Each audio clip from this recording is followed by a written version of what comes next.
Hi, you're watching Inside EAC News. Thanks for joining. I'm Anthony Ellis. Today's host has been in over 50 films around the world. He's also been nominated for numerous of nominations for different awards. He's also known as in Something About Mary and something even closer to Cambodia, City of Ghosts. Our host today is Matt Dillon. Thank you, Matt Dillon. Thank you very much for joining us. And our guest, Matt Dillon, thank you very much for your time today. Yeah, it's good. It's good to be back here. Patron of Cambodian Film Festival. How important is that for you? Well, I mean, Cambodia is an important place for me. It's the film. I made my first film here, and they asked me to do that because it's been 20 years since the film was released, and so I was happy to do that. Unfortunately, I wasn't able to come at the time, but I was discussing afterwards with John Perazzi, who was a cameraman on my film, and we talked about maybe coming and doing a screening. And in many ways, it's a tribute to a gentleman that I worked with on the film, who was a dear friend, Sarah Vutkem, who was an actor who had never acted before, who I cast in one of the larger parts of the film. And unfortunately, he passed away in November. And I thought it'd be a good time to come back and see some old friends. Difference from 20 years ago when you made the movie to now, been big great changes. Well, I mean, things have changed dramatically here. A lot for the better, I think. I think the opportunities for Khmer, the society, people have grown, and there is a lot of development, and I think it's good. The thing that I'm more focused on here is, it's one of the reasons I'm here, is to kind of meet with filmmakers, young student filmmakers, actors and stuff. And the film industry has really, really expanded.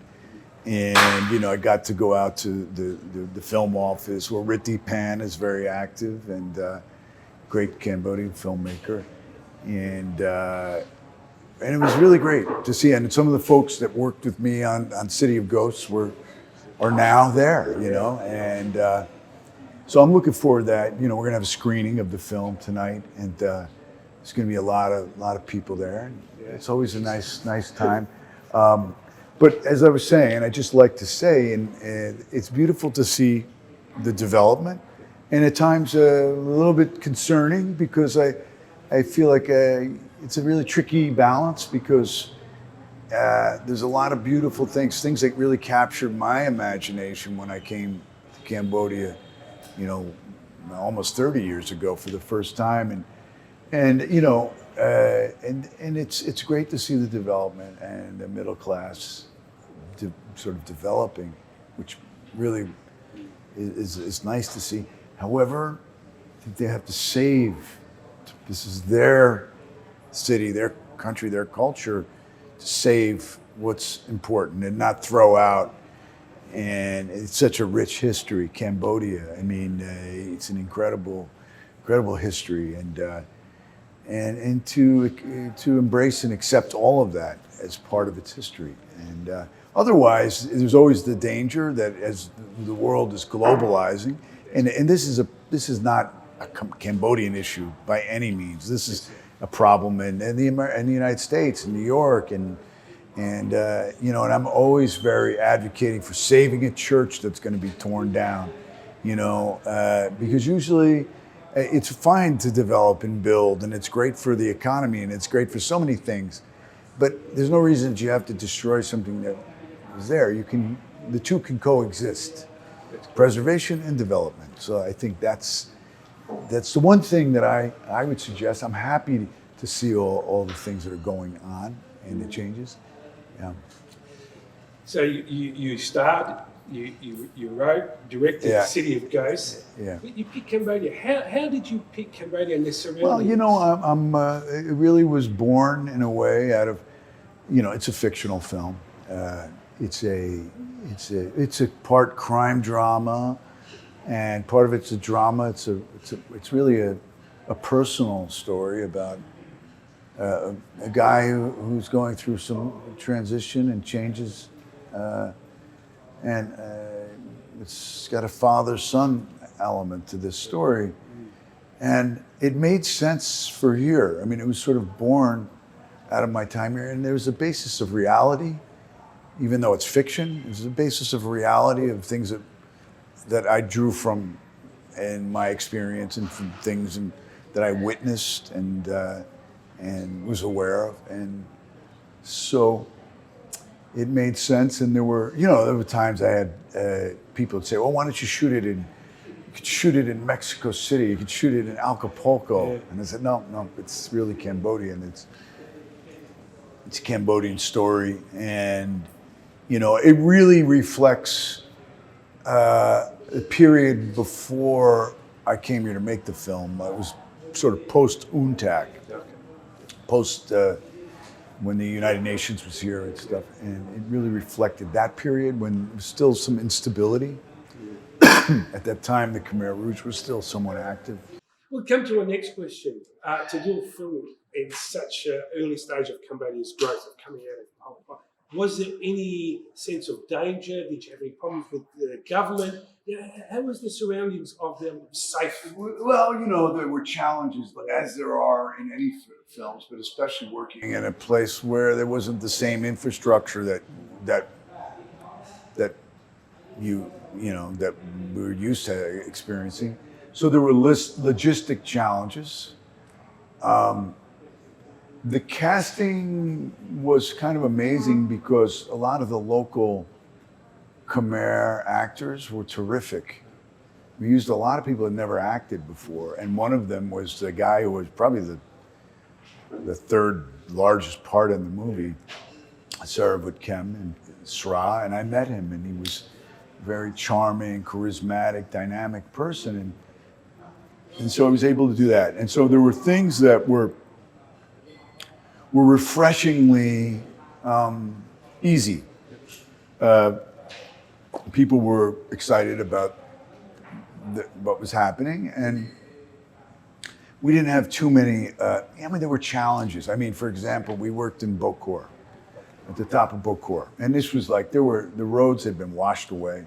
So we had to rebuild roads and bridges, and we even did some landmine clearance up there that needed to be done at the time. Although they didn't find any landmines, but there was some concern that there were. And so we had a very good production, I have to say, and that we had a very good production. So they really were good with the logistics of it all. But those were the big challenges. I think on the creative side, it was very rewarding, making the film. And so leading to our next question is City of Ghosts, filmed 21 years ago. Could it be filmed here in Cambodia now? Forget about logistics, forget about story-wise and everything. I feel like the story that, like I said, it was there were some classic elements to it, so I think it's kind of universal, because it's a story about people. I think that's ultimately what's important for me, are characters and people. And so I think thematically, there's a lot of things that are universal, that are pertinent, today. I mean, in many ways, you could tell a similar story in a lot of places. You don't have to. And sure, it could be made today, although there are elements in the story that reflect a certain socio-political period of time.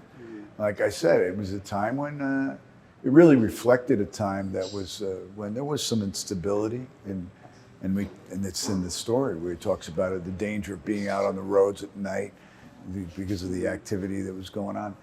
There were more guns readily available. I think that's changed a lot, fortunately. I wish that would happen in the United States, but unfortunately, it's not happening. And so there was a little bit more instability at the time, but there was also something very magical about the place in terms of there was still a kind of, it was kind of going through a rebirth in a way.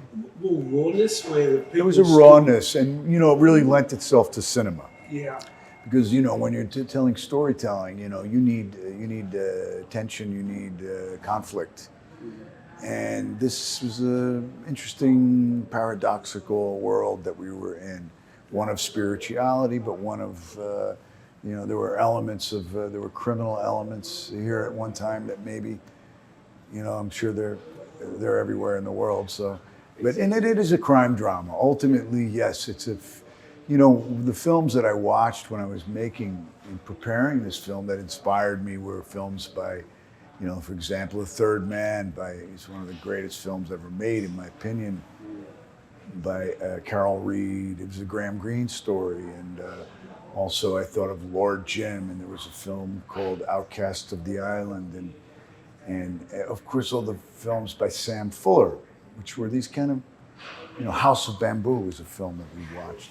And I always liked the idea of telling a story in an authentic way, but also a story with a 3-act structure, kind of beginning, middle, and end. And that's why I think it is a story that's still universal. I certainly hope it holds up. Good thing is we don't have any of those giant cell phones that, you see a movie made a long time ago. This movie's not that old, No. Sometimes you see an old movie and the technology makes you feel like, oh, when was this movie made, Yeah. You see somebody whips out a cell phone and it's as big as a goddamn coconut. Oh, it's like the size of a durian fruit, Yeah. Have you tried durian? No. But there's a really funny bit in the movie where, this is East meets West thing where the character Soap comes out of the market with the durian fruit, and the character I played, Jimmy, smells it and he says, "What's that?" He goes, "It's durian. It's delicious." I said, "That's great. Do you mind if we put it in the trunk?" Because of the smell. And I remember at the time back then, I don't know if it's still the case, and I know it's such a popular dish in Cambodia, but I remember there would be signs in hotels with the durian fruit with the slash going through it. Still around to this day. Yeah, I know it's popular food. It's a wonderful fruit. I quite enjoy it, but it's an acquired taste. Yeah. I remember the watermelon juice. Drinking the watermelon juices were good here. So we'll come back to the food. How did you adapt? 20 years ago, you didn't have the Western food as we do today. Well, yeah. One of the things that the producer was nervous about was if you don't have the right caterer and everybody gets sick, it's a problem. And this is something that's always a danger. So the food that we were being served on the set was pretty bland. However, we all loved the Khmer food, Khmer Chinese food. There was good Vietnamese food, that was very good food. And the only people that got sick were the people in the production office eating local Western food. But nobody got sick eating the Khmer food. It was the Western food people got sick from. Yeah, we look at the movie. I've seen your movie. It's a fantastic movie. I quite enjoyed it. Thank you. The hotel you stayed in, the infrastructure, there was nothing. Have you gone back and visited that area? Yeah, we did. We did. And it's nice to see the building's still saved. There's nothing left from the film. Yeah. I met the owner. He's a super nice guy. It's a good French restaurant. But, there was hotels like that. I remember there were like $3 a night, some with the air conditioning. Not everything's working. This is real, Yeah. And there were people, I remember speaking to David Chandler, the historian, and he said, oh, yeah, back in the, pre-war Vietnam War era, these were all the bars around here, and Corsican guys owned restaurants and bars, and there was this kind of, and it was funny because I didn't know that. And then this Gerard Depardieu's character is this Corsican kind of bar owner, and it was. I'm glad to see that some things are still being saved. Hey, you can't change. This progression happens in the world, but it's nice to see that because this is what makes Phnom Penh different than all the other, big Asian cities. Once it becomes like that, it's it loses that distinctive flavor, right? Yeah. And what's beautiful here is you can still see it's very green. It's still a very green city. You hope that it stays that way. I think in the future they'd look in the state. I've been coming for 23 years, and when you made that movie and lived here for nearly 8 years, so I've seen a lot of changes. Yeah, it is great for the future, but it's still got that French colony with you at that hotel. Is still a beautiful architecture on that. Yeah, and I mean, when I came here in 1992, and I went around, I had a cyclo driver take me around, and I was really, it was very magical, the mix of different architectures, different periods. You have obviously you had all the Angkor stuff, but then you had this beautiful Buddhist Theravada Watts and temples with the old French colonial buildings that were in disrepair, but still beautiful. Yeah. And it gave it a kind of magic, especially, and then with the people who were so distinctive and very, very charming. And culture was still alive. No matter what happened in the tragic past, they couldn't eradicate that. They couldn't take that. You couldn't change that, It was still distinctively here. Over 50 movies nominated for many, many awards and everything else. How special was this movie to you? And well, the process of it was what was really the best part. And I know that I felt good that it was a film that really affected people, many people who worked on the film, American, from other countries and Cambodia. And I'm very happy about that. So the process of making it was the highlight. That's the reward. The reward is what you get from making it. And of course, when the film came out, we had a very good response. We played in a lot of festivals, and it had a good release. I mean, there were things about it that were challenges there. So I mean, if we look at life as a series of obstacles that we have to sort of negotiate, right? It was like everything else in that way. And that keeps things interesting. And this was a very interesting journey making this film. Future, have you got any plans of coming back to making it? I would love to. I don't have any specific plans right now, but I very much would like to come back here and work. I had a great experience. It's one of the best. Let me say that it was one of the highlights of my career, was working on this film here. And so of course I would want to come back and do something here again. It's just about finding the script. And for me, the whole key is always characters. Yeah. It's the most important thing, is that you have characters that resonate. They don't have to be necessarily likable, but they have to be engaging, and that's important. Have good, strong characters, and then they tell the story. Well, in this particular movie, you had to have special characters because it's kind of a mystery saying, you're looking for your father figure, and he's there, he's not there, he's dead, so much happened. How did you choose which actors that you actually... I mean, also to convince... Well, the biggest challenging was getting local actors here, because a lot of the local actors in Cambodia were working in the Royal Theatre, and they were working in a very stylized kind of way. And so we'd have this, it would be very funny. I'd try to cast somebody and they would do something that was like Khmer theater, it's very theatrical, and it didn't fit with the film that we were doing. So it was better to find non-actors. But I do believe that everybody is capable of performing, because we do every day in our lives, We all do, And so, and I wanted to convey that to the local the people that worked on the film. I didn't want to teach them to become, I'm not trying to take them to acting school. I'm trying to make them believable and real. And so I was fortunate, and I got a very interesting group of non-actors. And there was one actor in particular who was an actor, who was an actor before of the Khmer Rouge, and his name was Loto.